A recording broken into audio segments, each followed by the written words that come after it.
बाबा रामनाथ बिशम्बरी के जाने के बाद 3-4 वर्ष तक रामपुर में सब ठीक रहा। बस कभी कभार हवेली में दिया जलता हुआ नजर आ जाता था। फिर लोगों से सुना जाने लगा कि कोई मोहम्मद बिन तैमूरी बादशाह की बहुत बड़ी सेना लूटपाट करती हुई मुल्तान की तरफ से राजपुताना में घुस रही है। फिर क्या था, राजपुताना के 4-5 राजाओं ने इकट्ठे होकर अपनी सेना लेकर तैमूरी सेना को आगे से जाकर ललकारा। लेकिन तैमूरी सेना बहुत बड़ी थी और राजपुताना की सेना कम थी। फिर भी दोनों सेनाएं आमने सामने डट गई। लेकिन मोहम्मद बिन तैमूरी का निशाना राजपुताना नहीं था, बल्कि उसका निशाना तो दिल्ली था। इसलिए तैमूरी सेना भी राजपुतानी सेना से युद्ध नहीं करना चाहती थी और अपनी शक्ति दिल्ली के लिए बचा कर रखना चाहती थी। इसलिए तैमूरी सेना ने सफेद झंडा लहरा दिया और तैमूरों ने अपने कुछ आदमी राजपुताना सेनाओं के खेमे में भेजे और तैमूरों के आदमी राजाओं से मिले और बोले, राजा साहब, हमारे बादशाह का संदेश है कि हमारा राजपुताना से कोई भी झगड़ा नहीं है और ना ही हम राजपुताना पर आक्रमण करने आए हैं। हमारा निशाना तो दिल्ली सल्तनत है। इसलिए हमारे बादशाह चाहते हैं कि राजपुताना के सभी राजा हमें रास्ता दे दें। हमारी सेना राजपुताना से शांति से निकल जाएगी और कोई भी लूटपाट या मारकाट नहीं करेगी।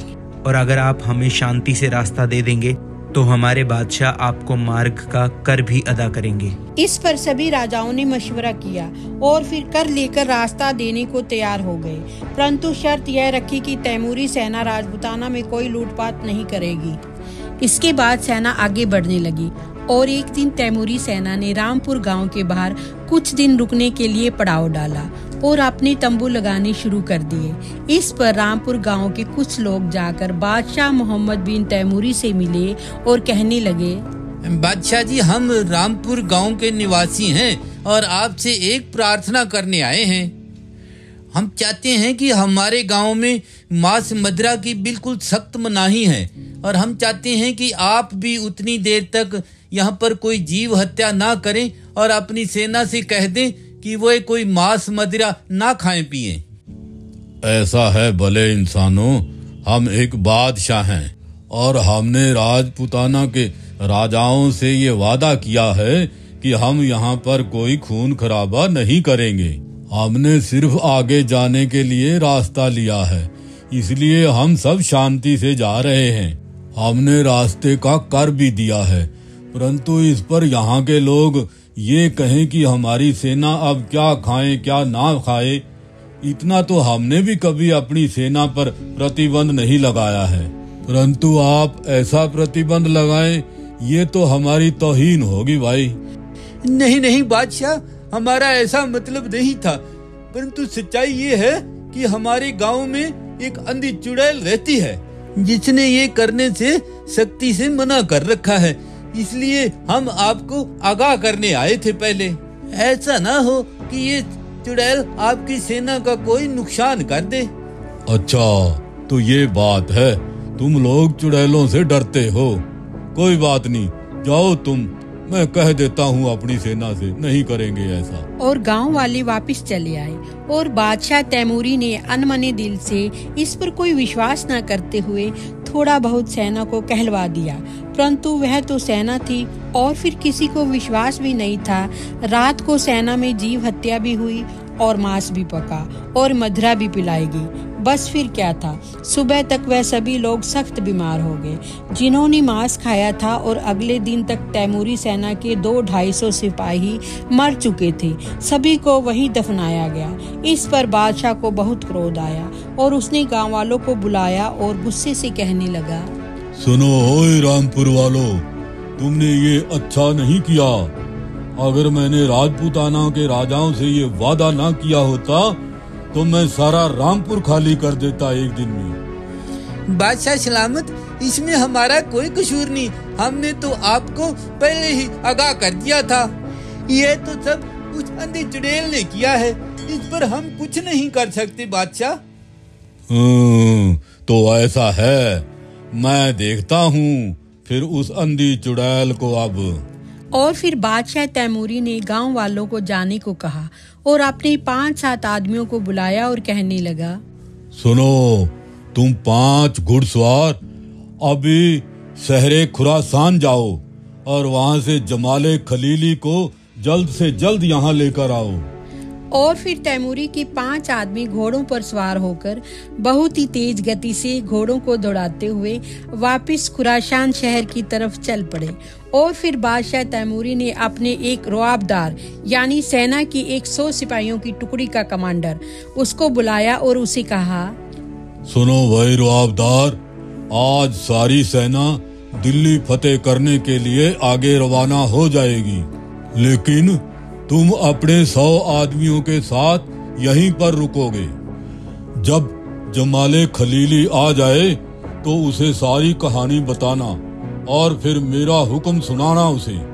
कहना कि इस अंधी चुड़ैल को अभी खत्म कर दे। कहना ये बादशाह तैमूरी का आदेश है।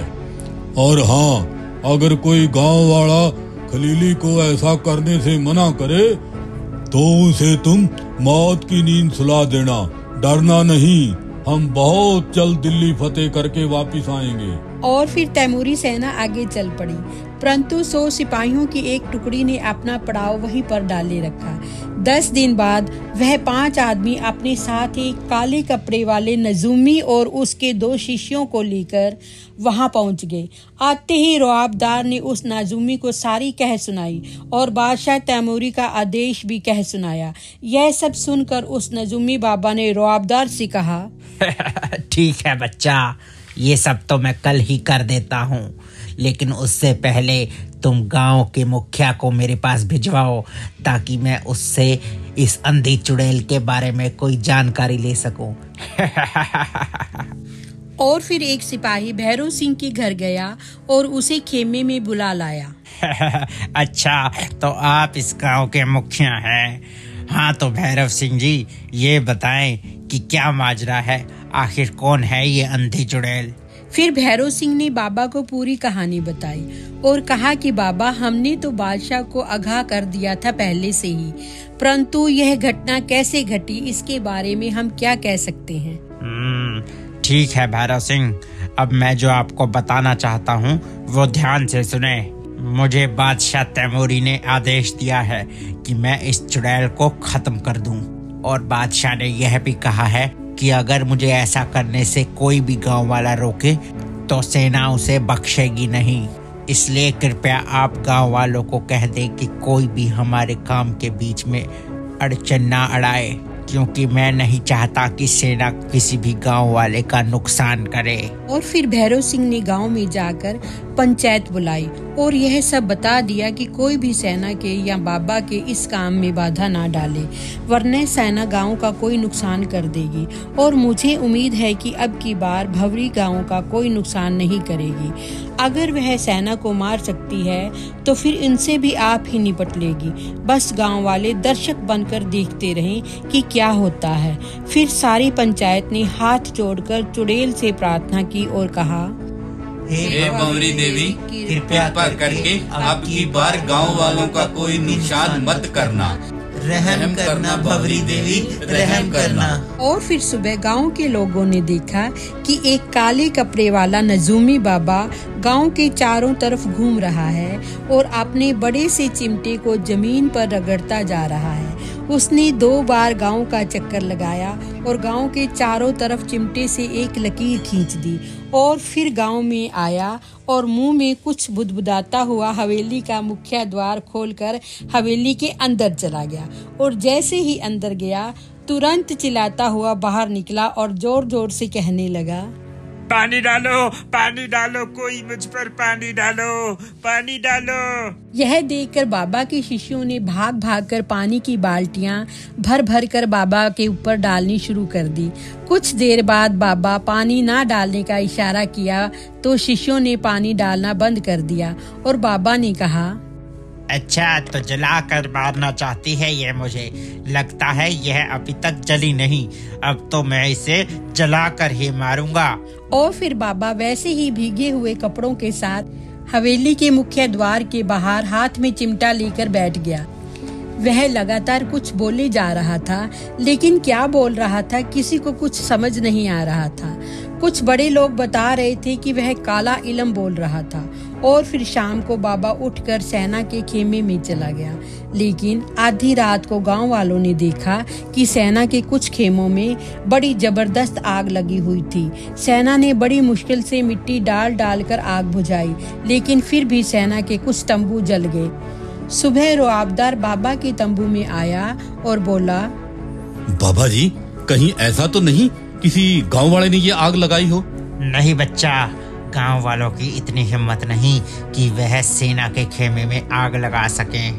यह तो उसी चुड़ैल का काम है। तुम चिंता मत करो, मैं आज उसे खत्म कर दूंगा। और बाबा फिर जाकर हवेली के द्वार पर बैठ गया और काला इलम बोलने लगा। फिर कुछ देर बाद लोगों ने देखा कि एक बिल्कुल सफेद कपड़ों में लिपटी हुई चुड़ैल बाबा के सामने आई और उस चुड़ैल का कोई चेहरा वगैरह नहीं दिख रहा था, बस सफेद कपड़े ही कपड़े थे। और वह बड़े आराम से बोलने लगी, देख नजूमी, मेरा तेरे साथ कोई झगड़ा नहीं है। सेना के लोगों ने पशु को मारा था, इसलिए मैंने उनको मार दिया।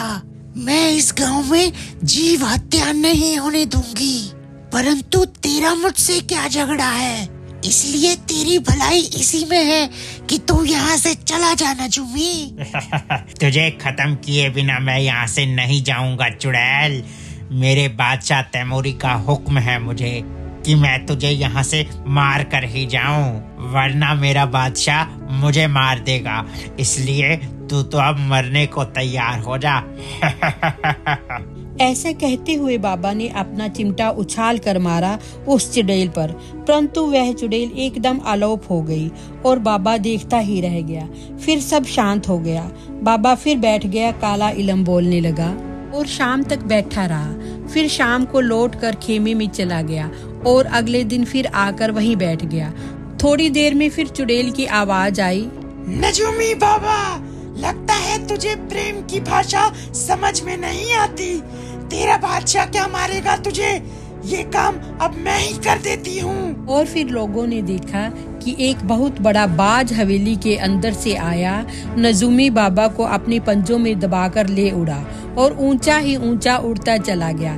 फिर हवेली से और कई बाज निकले और बाबा के शिष्यों और सेना के एक एक आदमी को अपने पंजों में दबाकर उड़ा गए और उन सभी को पहाड़ी के ऊपर जाकर ऊंचे से गिरा दिया, जो कि नीचे गिरते ही सब मरने लगे।